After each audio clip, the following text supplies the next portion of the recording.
আসসালামু আলাইকুম। এই যে দেখতে পারতেছেন জিপ গাড়ি,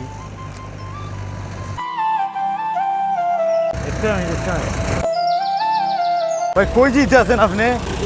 জলসুগা।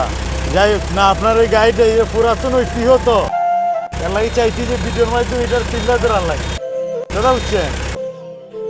যাই হোক, এখন কি চলে এই গাড়িগুলো? চলে এখন কোন দিক দিয়ে চলে? বিতলং থেকে ডাইরেক্ট হবিগঞ্জ।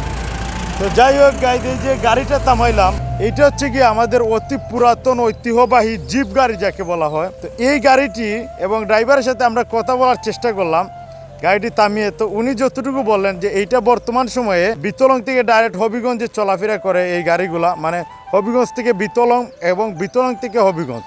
আর বিতলং কিন্তু আমাদের হবিগঞ্জ জেলারই একটি বিতলং গ্রাম আর কি। তো এইখানের মধ্যে সচরাচর জিপ গাড়ি চলাফেরা করে।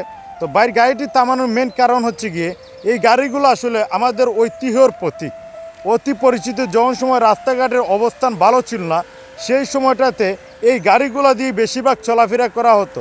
কারণ এই জিপ গাড়ির যে ক্ষমতা, এইটা আসলে বলে প্রকাশ করা যাবে না। এইটা যে কোনো রোড দিয়ে যে কোনোভাবে দৌড়াতে পারে বেখেয়ালিভাবে। তেমনইভাবে আজকের ভিডিও দ্বারা আমি চেষ্টা করলাম এই জিপ গাড়ির ঐতিহ্য আপনাদের সামনে উপস্থাপন করার জন্য।